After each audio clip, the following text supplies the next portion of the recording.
we're going over the movie Just Mercy, which is directed by Destin Daniel Cretton. It was starring Michael B. Jordan, who's playing Brian Stevenson, and Jamie Foxx, who's Walter McMillan.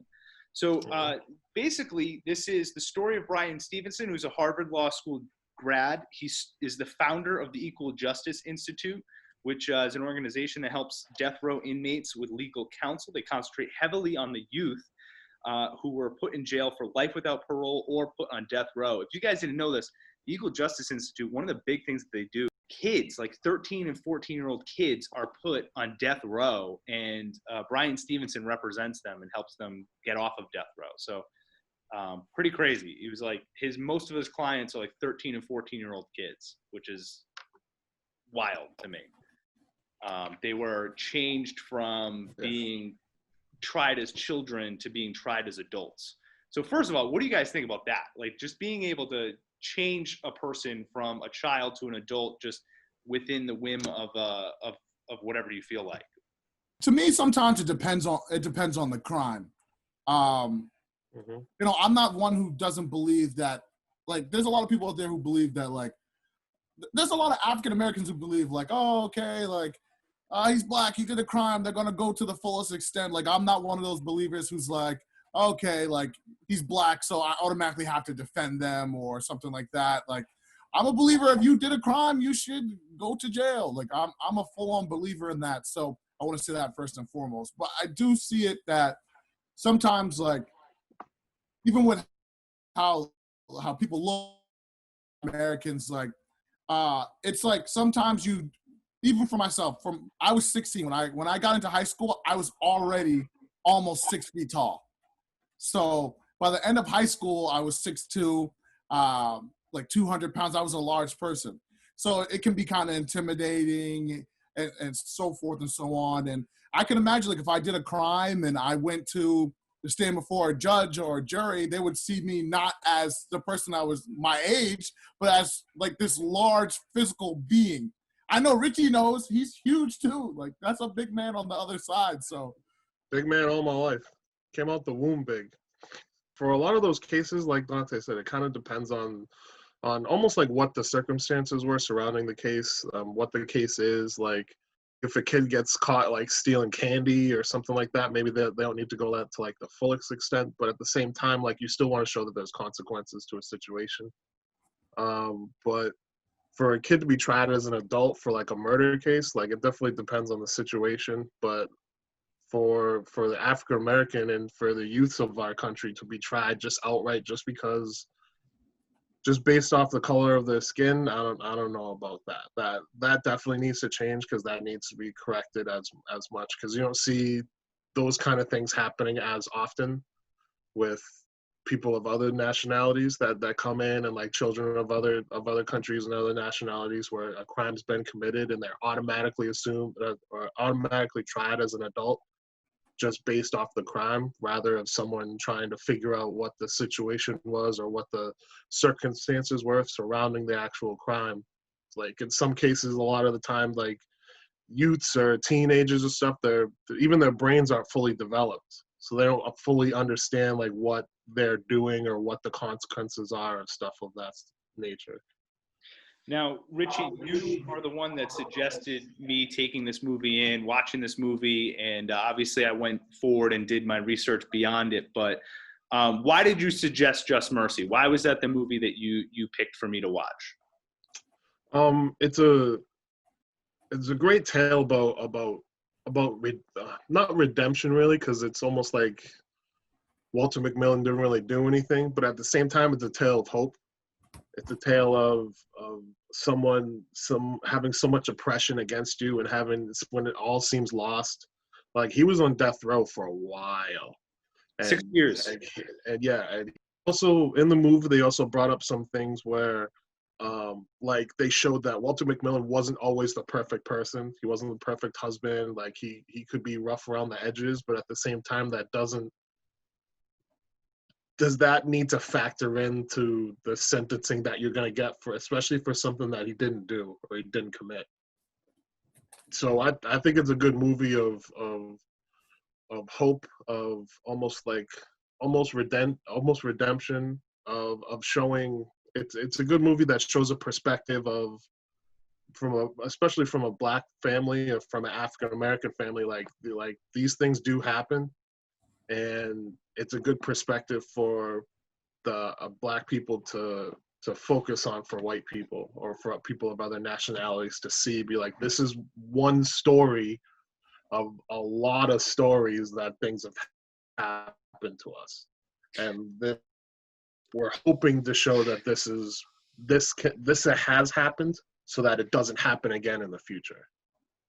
Now, this is one of the examples where, guys, I watch the movie, I get to do a little bit of research, but this is where I get to ask you guys about your lives and the way it impacts you. One of the things that I found out about Bryan Stevenson, and it's highlighted in the movie, he's in a conversation. It's the first conversation he has with a death row inmate. He's a college student. He comes down, and it's about how he's a part of the African Methodist Episcopal Church, where he played piano in his choir, and that actually helped shape his life. In the research that I found, it was standing up after having fallen down was the quote that is repeated in his church, and that ends up identifying to him, and he ends up going forward with the idea that each person in our society is more than the worst thing that they have done. So it's a huge part of that. Now, what I wanted to ask Dante, I know that personally you're really involved with your church and you're really involved with volunteering and giving back. What does that mean for you, and how does that help shape your life? It's like, for example, like I always talk about that in inner cities, their schools need reform because of lack of money, lack of opportunities. For example, I have a girlfriend. She went to school in Connecticut, in a school that had a good amount of money. And just in terms of like the different experiences that they had in terms of schooling, like trips, like she went to trips to visit monuments and went on overnight trips with her friends and got to experience the world.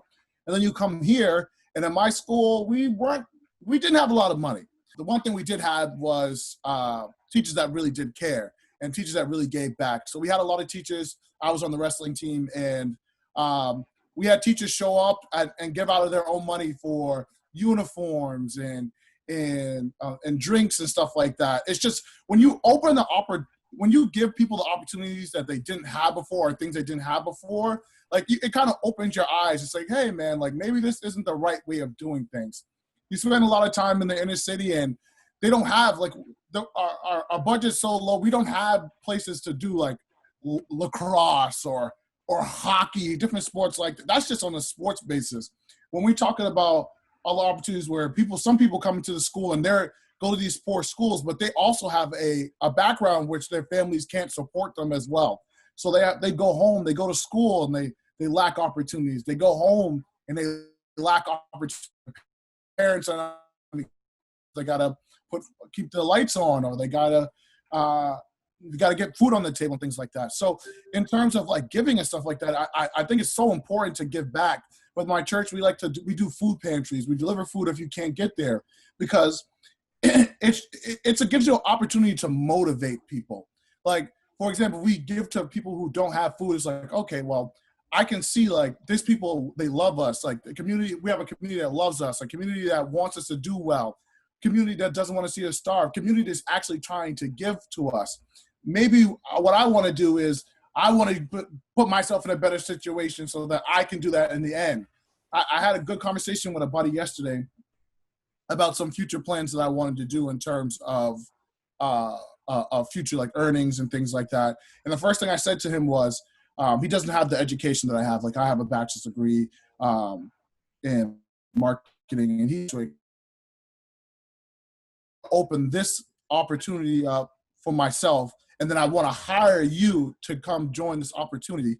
And then in the end, I hope that you learn from what I did and do what I do, open up and do the same project I did on your own, and then open the door for some other people. And then it becomes a like trickle down effect. And that's what I think like giving and giving opportunities, giving food, giving clothes, book bags, and things like that. Just give somebody a fighting chance to be better. Wow. So one of the things is with Bryan Stevenson, he believes in education, educating people on the history, on the past, and how that affects your life, shaping you forward.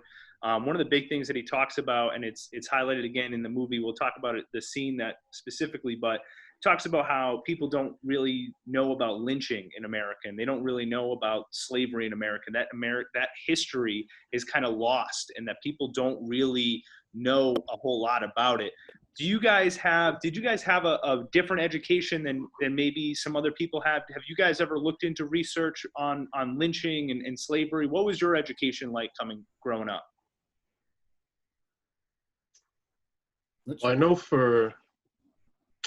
in my school, or for even a lot of schools around the country, for education about slavery, it seems to kind of graze over the subject, and then it gets to a point where at the end of the Civil War, and Abraham Lincoln puts the emancipation of slavery, and then it's kind of like, oh, slavery was gone, and that was it, and we're all good. And they don't really talk about anything after that, like the freeing of the slaves, the Jim Crow eras, the sharecropping. They don't really bring up those kind of subjects. So it's almost like I don't want to put a lot of blame on people for not knowing, because you don't know what you don't know. So it's more of, for me personally, I had to kind of learn those things on my own, and I was lucky to have my dad also kind of teach me or show me different things that happened in that era. Be like, yeah, you kind of got a basis for it, but like, let me show you what else happened. And it was good for me to learn all those things that did happen, like what lynching was, what the Jim Crow era was, what the things that transpired even before the civil rights movements of like the 60s and 70s. Like even before then, like just the eras of Black people trying to become their own in America when they don't even really know like what America is. And so you feel like where the education system didn't bring you that history and didn't teach that history, it was your job to do your own research and, research the history on your own to be able to educate yourself on what was going on.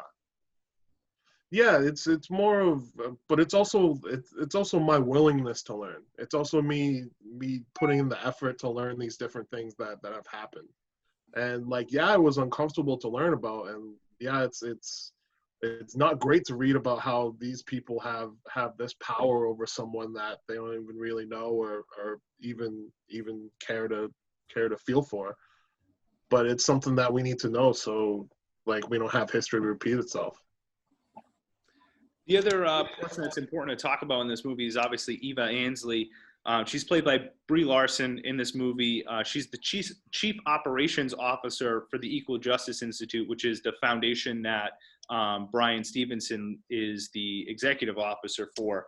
Her introduction in the movie is her fighting with the landlord over them being able to come into an office. And it's the landlord telling them like, hey, I just found out you guys have death row inmates showing up. I just found out that you guys are arguing for their freedom. And he said, I can't have those kinds of people being in here. And this is where one of those situations, before we started recording, Richie, we talked about it, where Hollywood kind of takes things and boils it down into one instance or one character or whatever it is.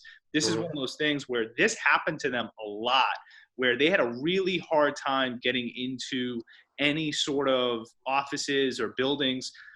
I put myself in their shoes in that moment. It's 1989. Here's a Black man trying to start a nonprofit organization fighting for death row inmates. His COO is a woman at the time, which, talk about another group that is held down, that's not getting a ton of respect, is women. And then they're trying to defend these people that really are forgotten, don't care about, what do you guys think that moment is like for them? What are the deck that's stacked against them coming in and trying to start this, and not to mention it's also in Alabama, so what's the deck stacked against them? I think with the deck, it kind of comes down to, you're in an area where people really don't care. If you go down to Alabama right now, people will still tell you it's racist. there's a ton of KKK members. There's a ton of people who Confederate flags.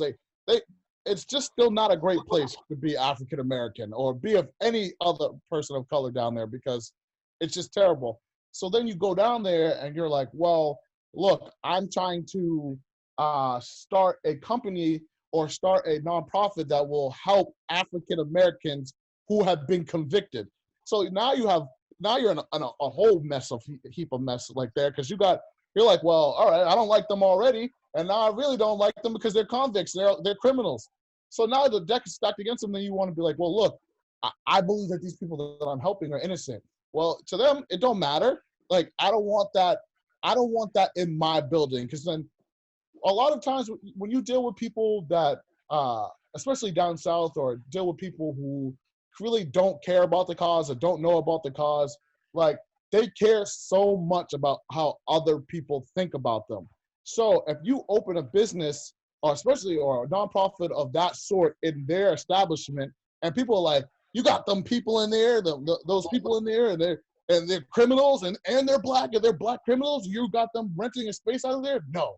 Like, it's terrible. Like, if you really think about it, for them, it could be like, hey, man, like, I honestly really don't care about what you're doing in this space because you're paying the rent, but I care more about, like, what my peers and what my colleagues and what other businesses around me will say about me, because I'm letting you rent the space to do such and such.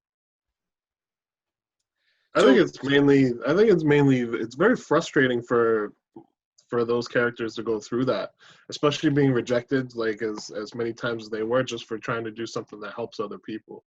But like Dante said, it's Alabama, and they're deeply rooted in their heritage and their belief system, and a lot of people believe that black people weren't of equal rights and equal standards as white people were in that time.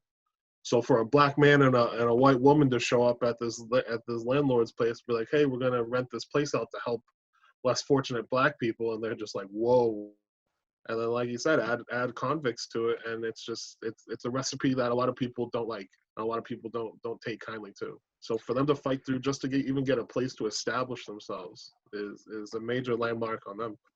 And not only that, but let's talk about the fact that Walter McMillian, who is the Jamie Foxx in the movie, is the one who's on trial. One of the pieces of evidence that is used against Walter McMillian is the fact that he slept with a white woman. And that was one of the most damning pieces of evidence that put him on death row.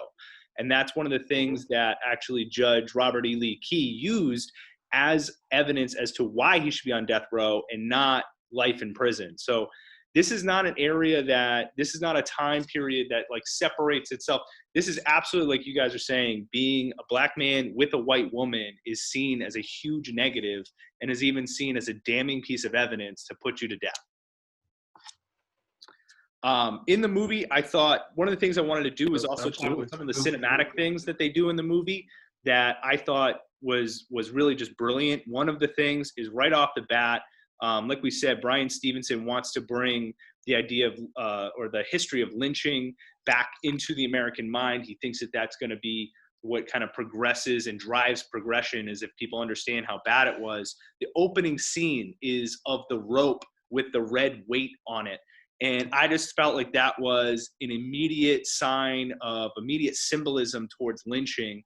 And then you have Walter McMillian is chopping down the trees. That was his job, was to clear the forest of the trees. And so you have the obvious symbolism of the lynching, and then it's Walter McMillian chopping down that tree. Did you guys pick up on that symbolism? Was that something that you guys felt like when you were watching the movie? How did that connect for you guys? I noticed it, and I kind of had to explain it to my wife. It's almost like Walter McMillian's trying to get rid of the hate. It's almost like he's trying to clear out those old thoughts, those old notions of what it means to be black in the South, and trying to not replace it with something, but at least get rid of that bad memory and that bad taste. Now, the following scene is him being arrested, being pulled over. And obviously this is something that is high on the list of conversation pieces right now, is the black man being pulled over by police officers. Can you guys tell me about this moment, not only just in the movie, but for you guys, have you ever experienced anything like this? Have you ever experienced a moment of being pulled over, and what's that like?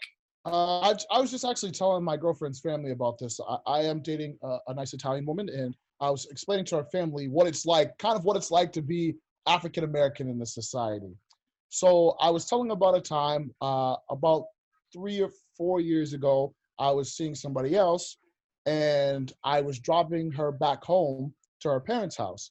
And so this was around, I think it was like 11:30. I drove and I got there around 12 o'clock, and I drop her off. I'm in a predominantly uh, Caucasian neighborhood. I'm in Whitman, and I drop her off, and I get to around the corner. Like, I drop her off, I'm around the corner. I've gone maybe 30 seconds away from her house. I stop at a red light because I don't know how to get home. So I stop at the red light, I put my address in, and then I go to take a right turn. The lights come on, I pull over to the side. I know the drill. Like, my mom taught me as a young man what to do when the police come. As soon as I get to my window, I already have my registration. I got my license out. I roll the window down. The guy asked me, he's like, hey, I was like, hey, he's like, how you doing? I was like, how you doing, sir? There's an officer on my right-hand side, and there's another officer on the left-hand side. There's a officer on the left-hand side and another officer on the right-hand side.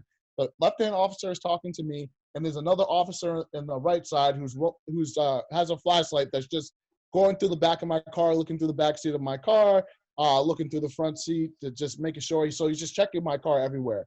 So the guy's talking to me, and he tells me, he says, well, I was like, officer, can I know why I was stopped? He said that you didn't stop at the red light, which I blatantly knew was wrong because I didn't know how to get home. I needed to put in my address to get back to Boston. So I said, okay. He goes, I'm not giving you a ticket for anything. So I didn't understand why I was pulled over. He said I didn't stop at the red light and wasn't giving me a ticket. So he takes my registration and my license anyways.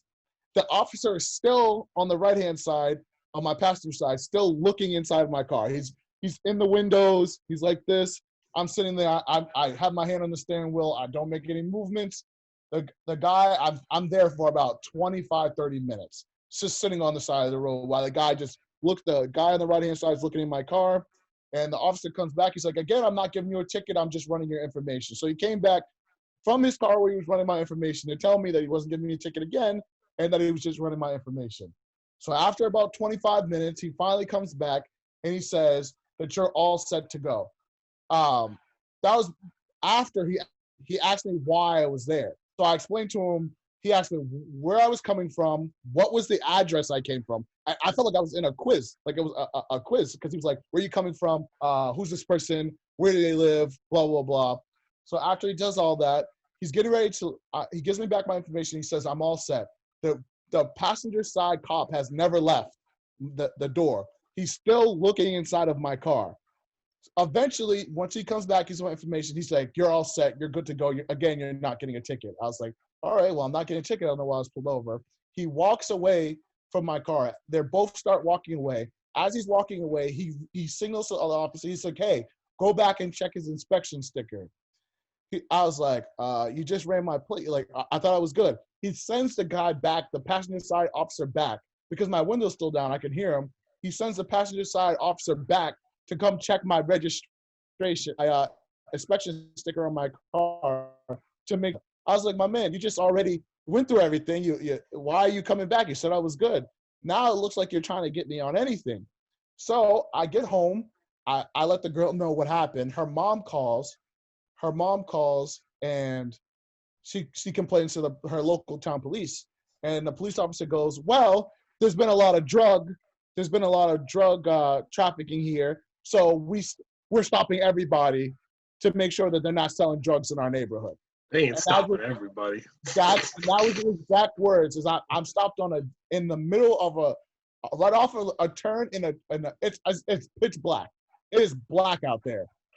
Everything's closed. It's 12 o'clock. There's no cars on the road. It's just me and the two officers that searched my car and ran my license because I didn't stop at a red light. I just have a small one. There was one time in Paris Island. and my mother and my stepfather flew down, and they said, "Hey, if you want to drive, you guys can meet us down there." I was like, "Cool." So it was me, and my two cousins, and both of them are like I'm half and half. My mother's white, my father's black, so I'm not as dark, but my two cousins are like really, really dark. So they were in the car with me, and we took my mother's Denali. We were driving through New York, and at some point we were driving. I was doing like 65, 70. At some point we were driving. There was a construction zone at about 1 a.m, I would say. As soon as we hit this construction zone, I went through it probably like 65, 70 miles an hour. Lights went up. All right. Everyone, my cousins know the drill. I know the drill. 10 and 2, no sudden movements. Cop came to the door. He goes, "Do you know how fast you're going?" I was like 65, 70 miles an hour. "I apologize, sir." He goes, "Do you know how fast, you know what the speed limit is?" I was like, "I didn't really see." I was like, "I'm assuming it's 65." And he goes, "Nope, it's 50. And he just walked away. He didn't ask me for an explanation, didn't ask me for anything like that. Asked me for my registration license. I gave it to him. He left, ran my plates, asked me whose car it was because it's not in my name, it's not in Richard Wapenyi, so it's my mother's. He called my mother, asked me if it was her car. She said yes. So he gave me finally he let me go after about 20 minutes. He finally let me go, but he gave me a ticket. And this ticket, it wasn't like a regular ticket. So I got a certain amount of points in the state of New York. So it wasn't just the $100 ticket. It was actually a $100 ticket plus a license assessment fee of an additional $300. So I had to pay that as well, just for going to see my brother graduate from the Marines. And I was just cutting through New York. Wow. In comparison, I've been pulled over once in my life. I was leaving my girlfriend's house and took a right after a stop sign. I did blow through the stop sign and I was pulled over, and that altercation took about 5 minutes. Police officer came to my door, knocked on it, looked at me, said, "Can I see your license?" Took my license, looked at it and said, "You're too young to get a ticket. Be on your way, sir." And I drove home. So, that's just the comparison. I was like 18 at the time. But that's just a quick comparison of your two stories and mine. It's crazy. It always seems to be like for stories like yours, like it's always like if anything, it's more of like when you get pulled over, what your biggest fear is like you're gonna get a ticket. Oh man, I'm gonna get a ticket or whatever. If like Dante or I get pulled over, our greatest fear is just something much higher than something that someone else would go through. And what I think about it too is like when we talk, even when we talk about getting pulled over, I have like a explicit anxiety of getting pulled over, not only because I'm black, but just because I'm so big. I'm 6'5", 300 pounds. Like I'm so large. I come off very intimidating. But like my mom always says, like my mom said that her biggest fear is that I speak my mind, and that she doesn't want me being in an altercation with a police officer and talking back. And it's something that like I explained to my girlfriend as well. It's like when we do take the step to have kids in the future, it's something that we are taught because of everything that we've had to learn and all the experiences. That a lot of times people say, well, you teach your kids about these experiences with cops and you put fear into them. But if we don't put the fear into them at a young age, they don't know, because their experience is not going to be the same. When I learned, my mom sat me down at 12 and she said, "This is how you deal with cops and this is how you deal with this." So she had to create an anxiety in me about dealing with cops because of future scenarios that she doesn't know could go either way. Having a healthy anxiety over cops and an anxiety or a knowledge of what's going to happen so that they don't have situations where they're pulled out of the car or things like that. I just spoke with with my girlfriend, and one of the friends that went to Johnson Wales, who was on the basketball team. He it was his birthday. He went out with a bunch of his friends and cousins, and they got pulled over. And the cop didn't tell him what they were pulling him over for. They just pulled him over, and he asked the cop. Why he was getting pulled over. He wasn't driving; he was in the back seat. So the cop asked, was like, "Oh, what are you asking for? Let me get your license." She gave him the license. He looked at him. He's like, the cop asked him, "Hey, have you been locked up before?" And he was like, "I don't know how that's any of your business. Like, I'm not answering that." He's like, "Oh, you want to get fresh? You'll go to jail tonight." He's like, "I'm just not answering that." The cop asks him to step out of the car. He pulls him out of the car, and he is trying to arrest this guy. And the guy's like, "What did I do? What did I do?" And he's getting physical with him and saying, "Stop resisting arrest, stop resisting arrest." Mind you, he's a basketball player. He's about 6'6", almost 6'7", big man. He's like 6'7", like 220. So, you know, that, "Oh, we fear for our lives, blah, blah, blah." So he's like, "Stop resisting arrest." He's like, "I'm not resisting arrest." The cop literally beats him and then takes him to jail, puts him on all these bullcrap counts of like resisting arrest, all this different stuff. Then he goes and he's fighting the case for 10 months. He fights the case for 10 months. And then he gets into like the situation where we talk about like just mercy, where the public defender that he gets is telling him that he should take a plea bargain for crimes that he didn't commit. See, just take the deal, make it easier on everyone. Just take the deal, which is one of the situations that why it's so important that people understand like how the judicial system works when it comes to African Americans, especially low income ones. You tell a kid, let's just say you tell a kid from the inner city who did not commit a crime, he goes to jail, and then he gets a public defender. And let's be real, most public defenders do not care about you individually. They have no interest. You're not paying them. There's no interest in defending you. Like, there's no connection to there. So they have hundreds and hundreds of cases. You're just another one of their faces that comes across the desk that he has to defend. This person's like, they don't really want to defend you. The man told this guy, a college-educated brother, to take a plea deal. His brother's like, "Yo, I'm not one of these kids that don't have money or I can't afford to do this." He's like, "I'm fighting this. I'm not taking a plea deal." And you'll see it a lot of times, like kids will come in, they'll say, "Well, African Americans commit so many crimes. They commit so many crimes. They do this and do that." But that doesn't even take into the account all the times that people take deals because, one, they can't afford a real lawyer.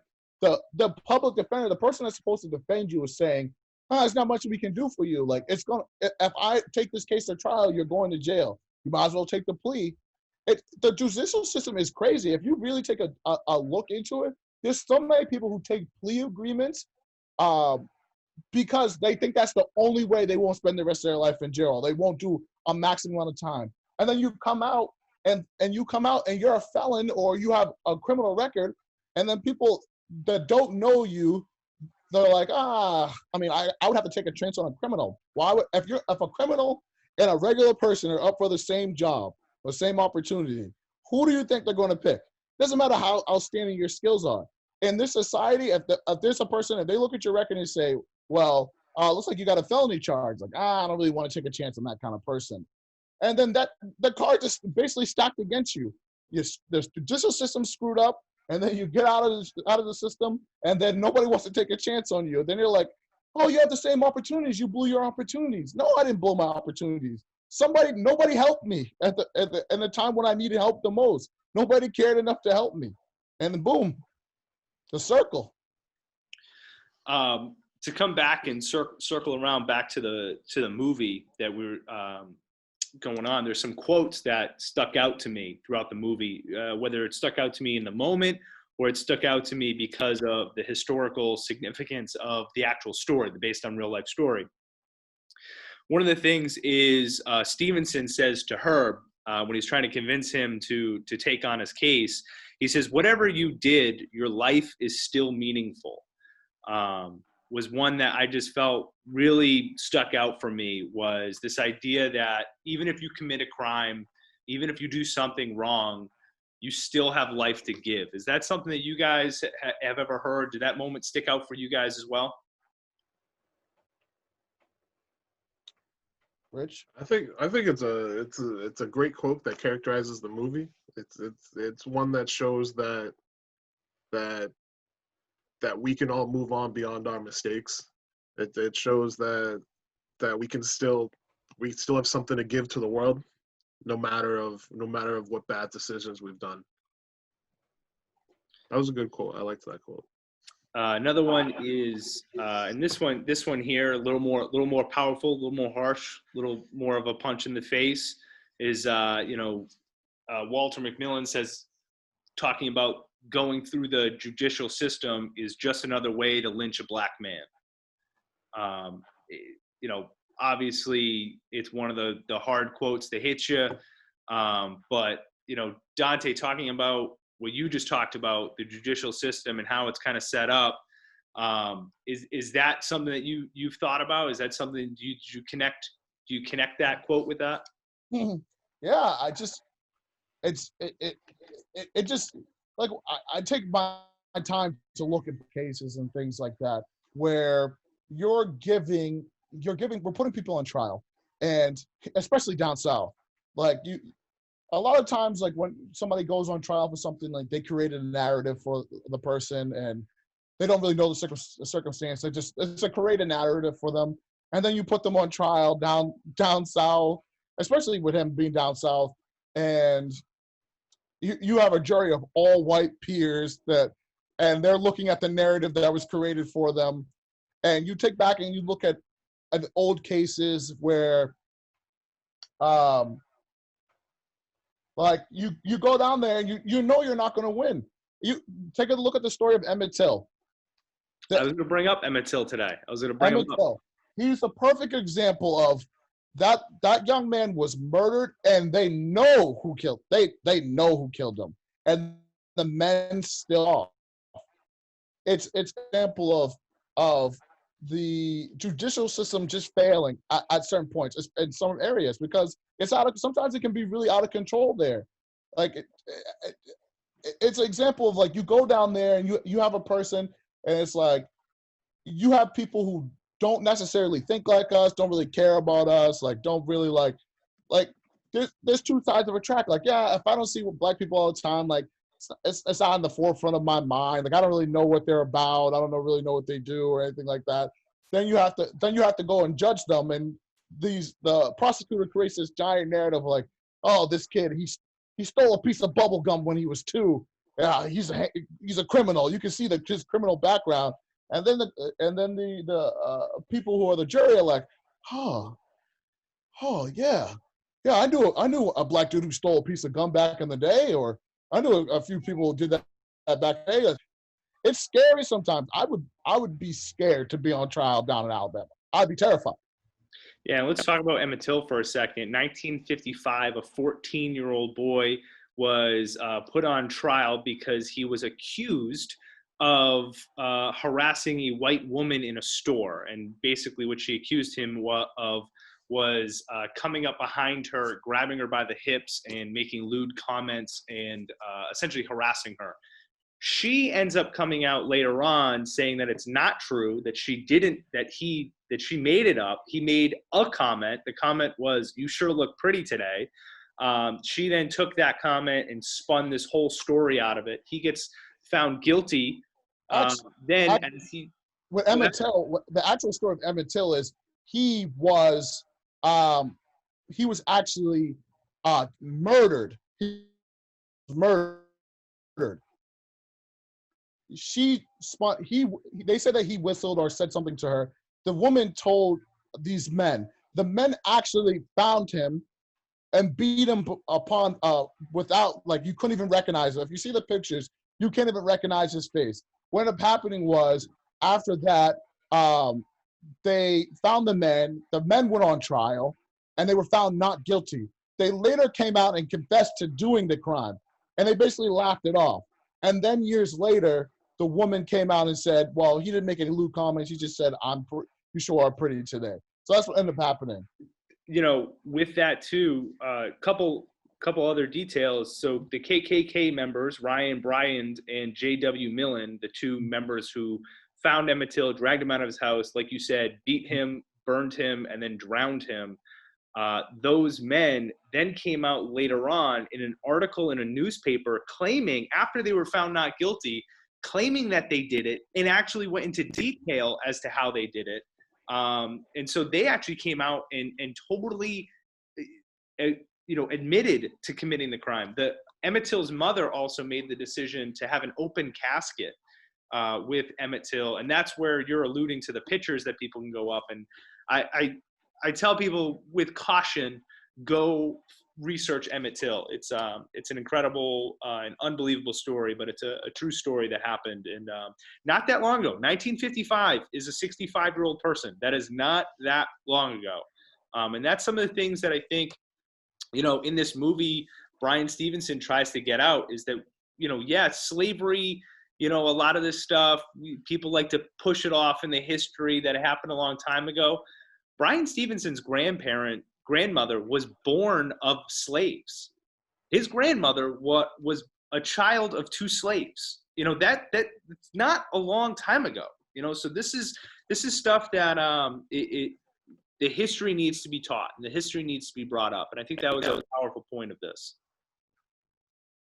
If you have a chance, you should take a look into the youngest person on death row to be for the execution to go through is George Steiney. I think it's how you pronounce it, Steiney or Steiny. It's George, it's Stinney.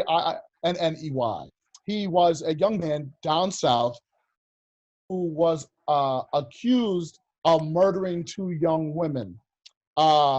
If you look at like the whole scenario of what happened there, they said that what ended up happening was, this is where the details were, like it's here or there with details. What ended up happening was they said that he confessed to the murders. Granted, this kid is 14 years old. So basically what ended up happening was they starved him, and it was like, well, if you tell us you did this, we'll feed you. So he confesses to the crime. Meanwhile, if you take a look, I believe some of the laws made because of this case, or some of the most important laws where, like, if you're under the age of 18, you have to have legal counsel or your parents with you when with cops. But what ended up happening was the father worked on this. I believe it's like not like a plantation, but like this mill, and they lived in the housing quarters, and 2 little girls died there. And the father actually helped the community look for the 2 girls, and they found the 2 girls. They were murdered, and they brought George and his brother in. George confessed. Meanwhile, the parents weren't there at all. So if you look into the details, the parents weren't allowed to come under fear of being lynched for seeing their son.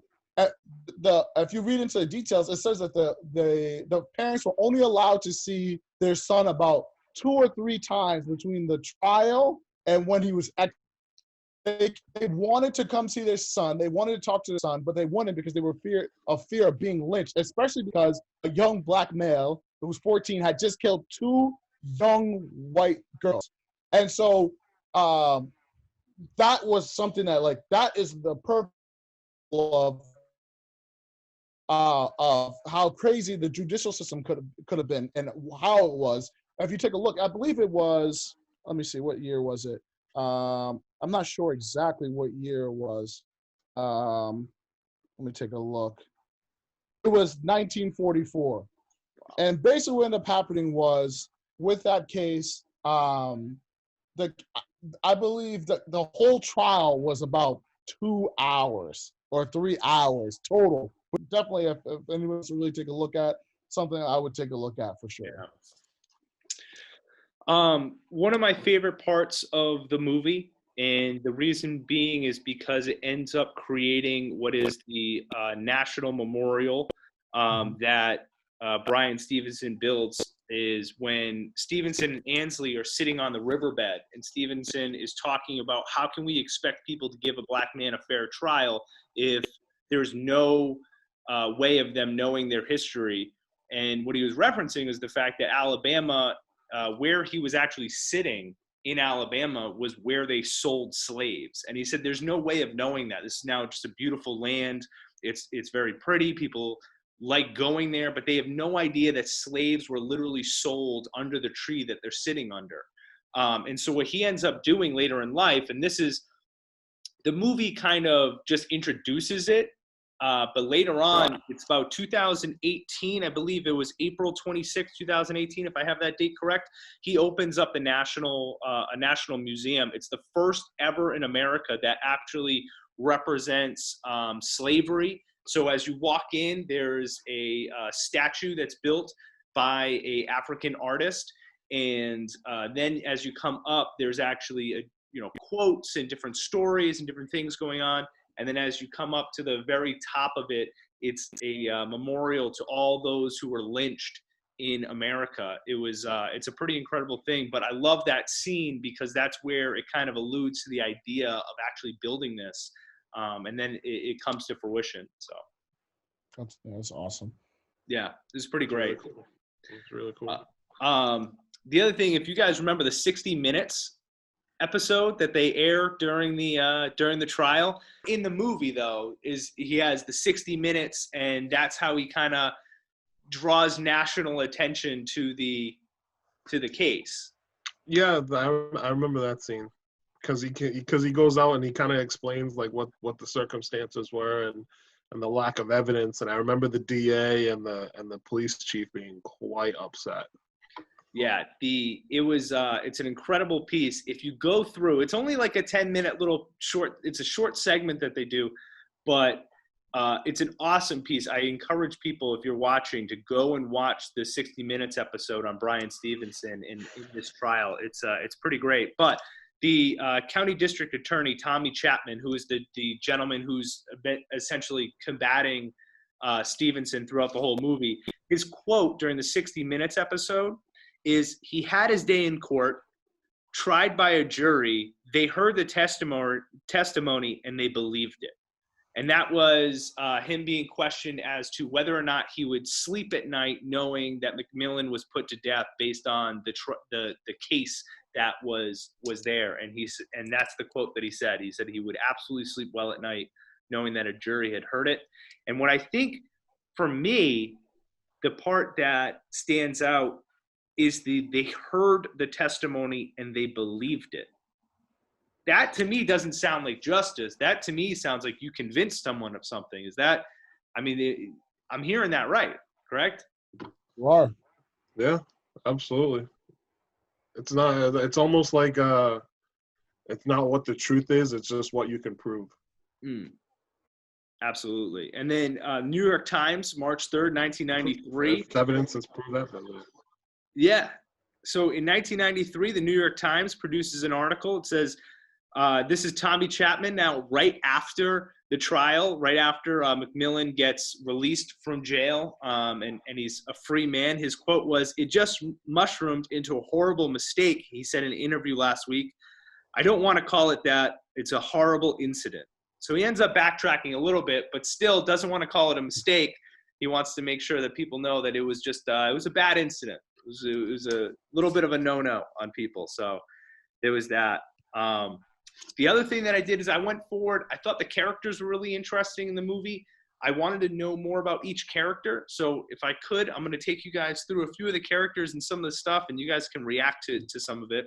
But the original judge is Judge Robert E. Lee Key, which if we want to have a little history lesson, people were so enthralled with what the Civil War was that they were literally naming their kids Robert E. Lee in order to do that, which obviously we know is the Civil War general against the North at the time.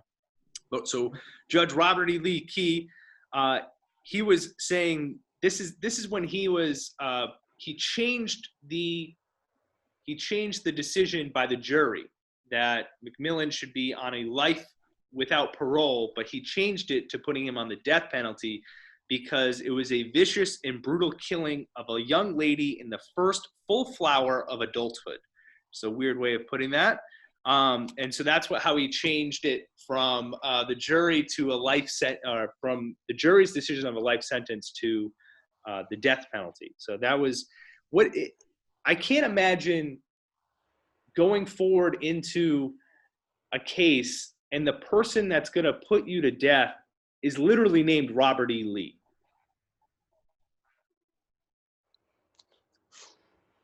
It's got to say something about the situation you're in. The other one is at the end, Circuit Court Judge Pamela W. Basham. She's the one that actually releases McMillan. She's the one that actually puts him as a free man. She's a real person. I thought that maybe watching the movie, during the time watching the movie, I was like, maybe Hollywood is, gonna put a white woman as the savior figure, which I thought was cool. I was like, that's fine, but it's not. It's a true history. Pamela W. Basham is actually, she's known as Walkin' Basham.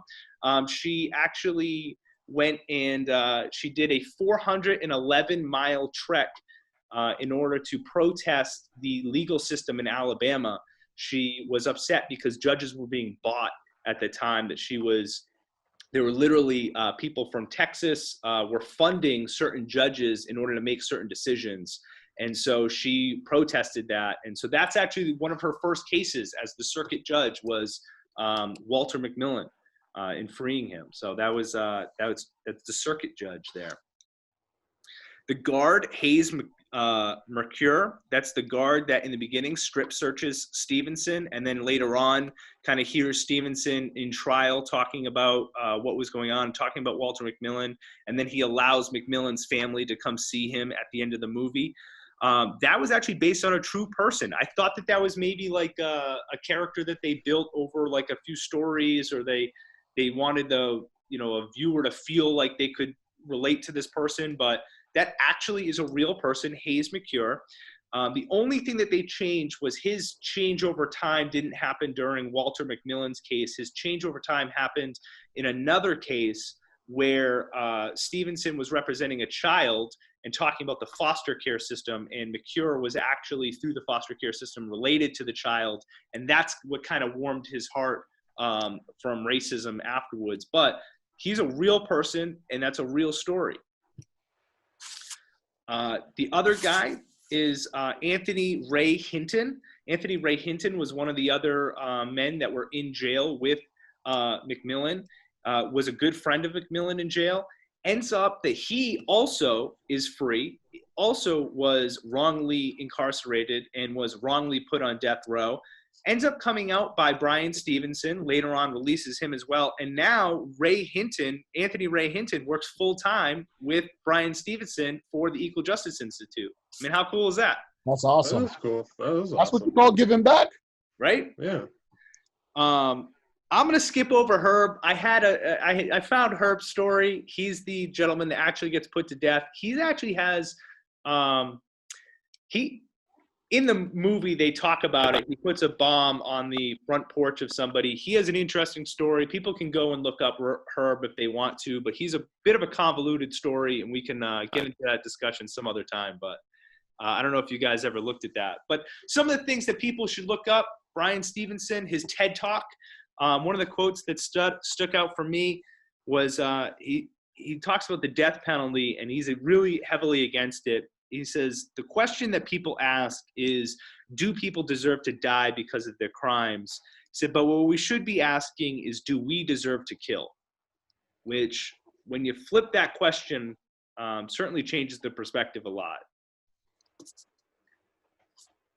He said that a German woman, came out in one of his talks and said that Germany does not have the death penalty because it's inconceivable for a country like Germany with their history, because they know their history and that they teach their history, that Germany couldn't possibly put other human beings to death, that's something that they made a conscious decision about. So that's something that, Bryan Stevenson wanted to bring to people's attention. The other thing that I wanted to bring to you guys was a final quote, and you guys can talk about it.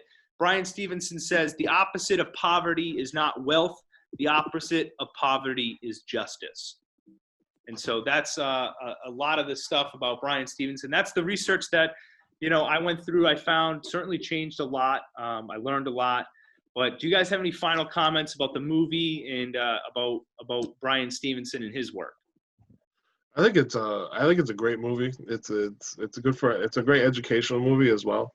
It teaches you a lot about the experiences that like an African American man goes through, not just in Alabama or just during that time period, especially because that was happening not just in Alabama but a lot of places all over the country.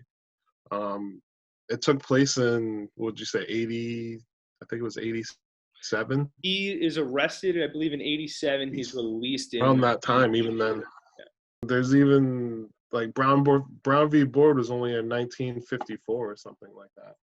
So it's not like racism or ill will towards African American or minorities wasn't still around. A lot of people forget that these kind of issues were only happening a few hundred years ago, or not even. Like slavery lasted for hundreds upon hundreds of years, and we're only like 80 years out of the emancipation. So I mean, for people to think that it's just going to go away like that, and it's not. It needs to be talked about. It needs to be discussed, and it needs to be brought to light. And with movies like this, brings those uncomfortable situations and those uncomfortable talks to a form where you're almost more comfortable talking about it. It's more brought to the forefront. It's more digestible.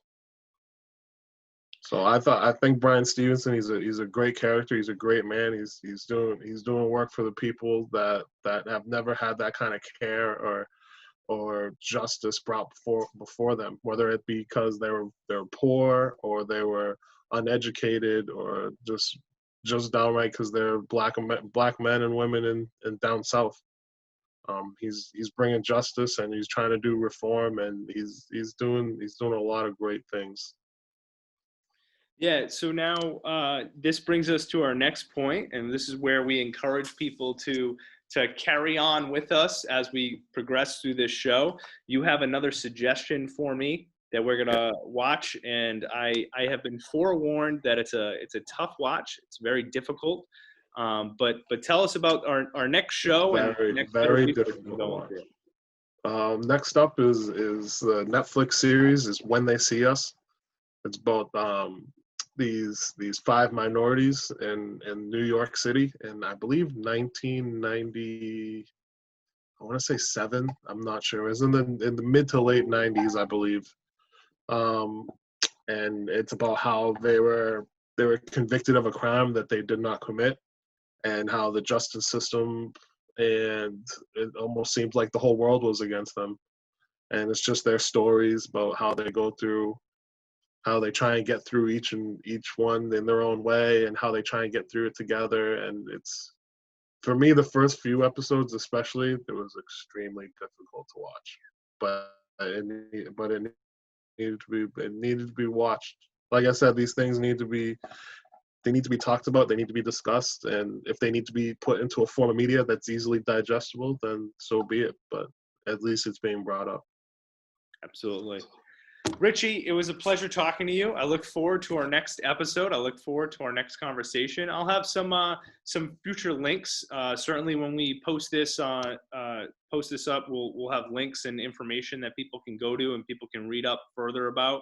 But thank you so much for doing this with me, and thanks for starting the conversation. No problem, big guy. Anytime. Absolutely, man. All right. Hello, everyone. I just wanted to give some further research that I did about the movie, and I wanted to encourage you, the viewer, to do some research on the topics as well. Researching the movie will drive you to research not just the story, but each individual moment, the characters, and further events beyond the movie as well. My research led me to learning more about Bryan Stevenson, and a great place for you to go is his TED Talk he did back in 2012. The Real 60 Minutes piece that was done on the Walter McMillian case.